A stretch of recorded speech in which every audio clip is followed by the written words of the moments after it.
What did the substance do to Elizabeth's body? What key details in the film should you pay attention to in order to understand what's happening? We'll answer these and other questions about the substance in this video. Have you ever dreamed of becoming the best version of yourself? A single injection promises to trigger cell division and create an entirely new, improved version of you. Just remember, you are the matrix, and everything else is your derivative.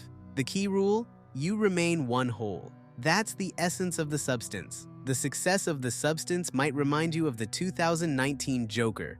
That was a social drama cleverly disguised as a comic book movie. Here, we have a deep drama wrapped in the guise of art house body horror. And you know what? This film is one of the most striking examples of the genre in the 21st century, a true triumph of body horror. The genre shines brightest when it evokes genuine emotions, and this film nails it. But when analyzing the substance, you can't just marvel at its chilling visuals.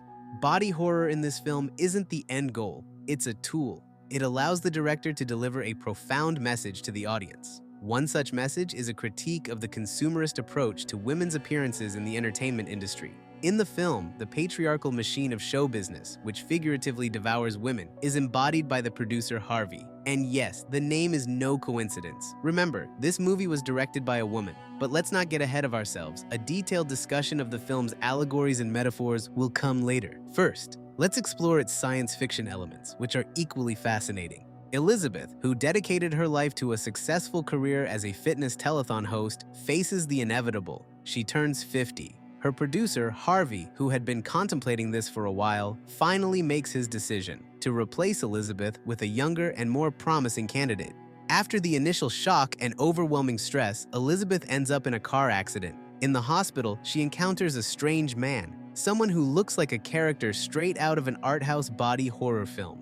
With an unnervingly calm demeanor, he begins probing her spine, clearly not for medical reasons. After a brief examination, he declares her spine to be in good condition and, moreover, deems her a perfect candidate for an experiment. Without saying another word, he slips a flash drive into her coat pocket. The drive contains information about a mysterious substance, a formula that triggers abnormal cell division, creating a new, enhanced version of the person.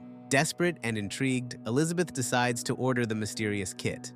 The package contains everything necessary for the procedure: an activator to initiate the process, a stabilizer for her new self, tools for maintenance, and nutrients for both her and the emerging version of herself. She injects herself with the activator, which sets the cell division process into motion. The transformation comes with unbearable physical agony. A new organism begins to form within her body, effectively turning it into a kind of womb. The birth itself is terrifying, chaotic, and painful. The new self literally bursts out, tearing through Elizabeth's back. Strangely, the whole process appears to suit her physiology. The massive scar on her back is clean and even, and there's no significant blood loss. It seems the activator restructured her biological functions to make such an unnatural birth possible. From this horrific process, an enhanced version of Elizabeth emerges, calling herself Sue. Unfortunately, this transformation takes a fatal toll on Elizabeth. Her body cannot endure such trauma, and she dies. The camera lingers on her lifeless body. Sue, however, steps in to take control. Using a surgical kit, she stitches up Elizabeth's back and administers nutrients meant for the Matrix. Then, the impossible happens. Elizabeth comes back to life. These nutrients not only revive her, but seemingly restore her damaged spine as well. Yes, Elizabeth was indeed dead for a period of time. After her revival, the only thing keeping her body alive is a strict regimen of daily nutrient intake. Although the film doesn't show the Matrix consuming these nutrients while conscious, it's implied Elizabeth receives 2 sets of nutrients every week, one for herself and one for her new self. This sci-fi detail is crucial to the film's plot, serving as the root of the terrifying changes that later occur in Elizabeth's body. Technically, she's already dead, but the nutrients keep her body functioning, slowing the degenerative processes already at work. Sue, on the other hand, quickly realizes the severity of her condition. She understands that daily stabilization is essential for her survival. The main stabilizer, Elizabeth's cerebrospinal fluid. This is why the health of Elizabeth's spine plays such a critical role in the story. From a scientific perspective, cerebrospinal fluid is the one biological component that Sue's body cannot produce on its own. Why cerebrospinal fluid and not blood? likely because the filmmakers assumed that extracting cerebrospinal fluid would evoke greater discomfort in the audience, perfectly aligning with the body horror genre.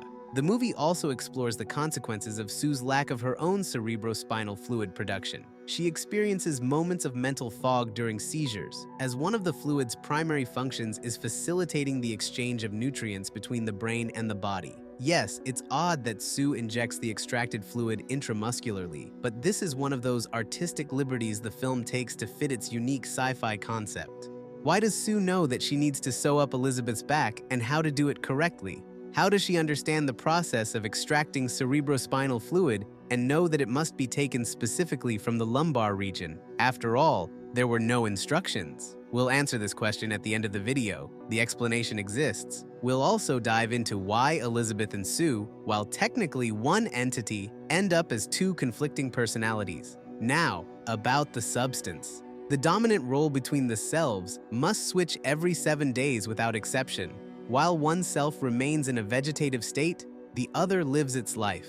This process is done through a blood exchange. Sure, it sounds simple compared to the rest of the film's concept, but that's not the point. What matters is that Sue lives a full life, building her career as a young, successful fitness TV host, while Elizabeth spends her weeks glued to the TV, battling eating disorders, and waiting to pass the baton of life back to Sue. But one day, Sue disrupts the balance, deciding that a short delay of a few hours won't make a difference. However, the very next day, when it's her turn to rest, Elizabeth begins to notice the first horrifying effects of the experiment.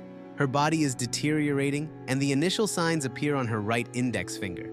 From a medical perspective, it resembles arthritis, possibly complicated by rheumatism and severe inflammation, even tissue necrosis. While these may not strictly be age-related illnesses, the filmmakers clearly wanted to depict a rapid, terrifying aging process. Elizabeth turns to the experiment's curator, hoping to find a way to undo everything. His response, however, is grim. The balance, a critical element of the experiment, has been disrupted. What one side has taken can no longer be returned to the other. Balance is a central theme in the film, but from a sci-fi perspective, it's non-existent. For Elizabeth, even a brief delay on Sue's part is catastrophic. Just a few hours of imbalance are enough to trigger irreversible changes in her body. While Sue can sustain herself on Elizabeth's cerebrospinal fluid for weeks or even months without switching, Elizabeth has a hard limit of 7 days. Beyond this threshold, her body begins to break down at a terrifying pace.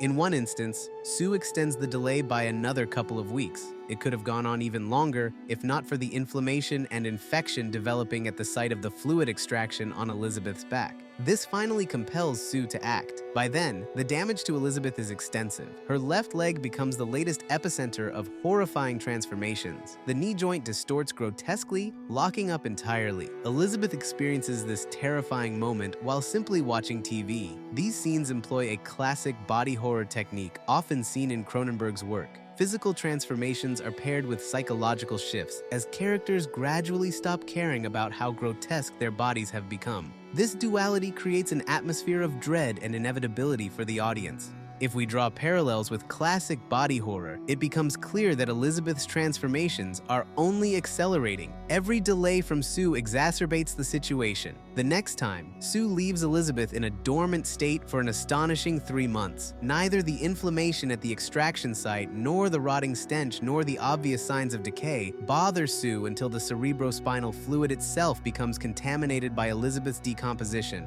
When the production of fluid in the Matrix's body reaches its limit, Elizabeth is forced to reboot and return to consciousness. However, what she has become after those 3 months defies expectations. It's no longer a mere set of aging diseases like kyphosis, a deformation of the spine. Under the prolonged influence of the Matrix's sustaining nutrients, Elizabeth has mutated into an entirely different being. In these scenes, we see that the changes within her are still ongoing. This creature, despite its transformations, is alive and surprisingly strong. It doesn't appear helpless, as it is shown taking its first steps. This moment stands as one of the most chilling and scientifically intriguing points in the film. It encapsulates the horrifying culmination of the experiment's effects. In a desperate attempt to end it all, Elizabeth asks the curator for a means to eliminate Sue. But when the time comes, she lacks the resolve to follow through. For the first time, the Matrix and its derivative are conscious at the same time. Their clash culminates in a fierce battle where Elizabeth meets a brutal end. Deprived of its stabilizer and essential nutrients, Sue's body begins to collapse. Teeth, nails, and ear, her form starts to fail, evoking a nod to Cronenberg's iconic work. In desperation, Sue remembers the leftover activator and injects it into her decaying body in a final effort to extend her existence. Now, let's delve into the deeper messages of the film. One key takeaway is this: if a drug is labeled single-use only, with clear instructions to discard it afterward, you'd better follow those instructions. The derivative born from Sue's body serves as an allegory for a child whose parents' abuse of chemical substances leads to severe genetic defects. These defects are exaggerated to the extreme, creating a nightmarish vision. Imagine conjoined twins with a shared nervous system, where constant physical pain turns into eternal agony. From a sci-fi perspective, Sue cannot be considered a fully fledged human. Biologically, she is flawed and incapable of normal cell division. Though, honestly, what in her case can even be called normal? Everything happening inside her body is pure cellular chaos, which, in some twisted sense, could be viewed as evolution. Sue possesses regenerative abilities, such as growing a new head. However, in one instance, that head turned out to be a rear end. It raises the question, how long can she survive without stabilizing substances? Clearly, her lifespan was never meant to be long. The film's ending feels jarring. Up until this point, there was a careful balance between fantastical elements and meaningful allegories. But here, it plunges into outright surrealism. The creature known as Eliza Sue becomes a grotesque being, where an eye socket doubles as part of the digestive tract, and from her throat emerges a woman's breast. Why? This is an exaggerated, twisted metaphor for how men perceive women. The film's message is clear. Women are often willing to destroy themselves to meet society's beauty standards. Meanwhile, society turns a blind eye until the transformation into a monster becomes undeniable. And when that happens, society discards you as worthless trash. This is precisely what happens to the splintered piece of Elizabeth at the end of the film. As my slightly tipsy friend put it while we discussed this film, we destroy the best parts of ourselves. But Substance holds another profound and fascinating allegory, often mentioned in reviews. It's an allegory of motherhood. This explains why Elizabeth was so attached to Sue, who is essentially a separate individual living her own independent life. Elizabeth lived through Sue's successes and hoped for her further triumphs. For Elizabeth, Sue was her creation, her extension, her child. It's no coincidence that the process of Sue's birth is depicted as a live birth, grotesque and horrifying, but still live birth. That's why Sue instinctively knows how to perform the medical procedures required in the experiment called Substance. It's her innate instinct, similar to how a newborn instinctively seeks its mother's breast. Through this experiment, Elizabeth found a purpose in her life, even though Sue gave her nothing in return. The tragic irony is that if she had discovered this purpose earlier, perhaps by becoming a mother, she wouldn't have faced the crushing loneliness that came after her career ended. As one talented artist once said, "For a public figure, it's terrifying to leave the stage, bathed in applause, only to return to an empty, silent house." Elizabeth was lonely, and that was her greatest struggle. Her relationship with Sue symbolizes the dynamics between parents and children, or even between generations. Sue judged Elizabeth for losing balance, for spending her days in apathy, stuck between her fridge and TV. But didn't Elizabeth have a right to that? Perhaps it was her personal comfort, just as valid as someone else's drive for achievement, especially for someone older. Ultimately, Substance isn't about endless introspection. As my friend concluded, this is a story about how, in the end, all that remains of us are traces of biomaterial. If you enjoyed this video, subscribe, like, comment, and share it with your friends. See you next time.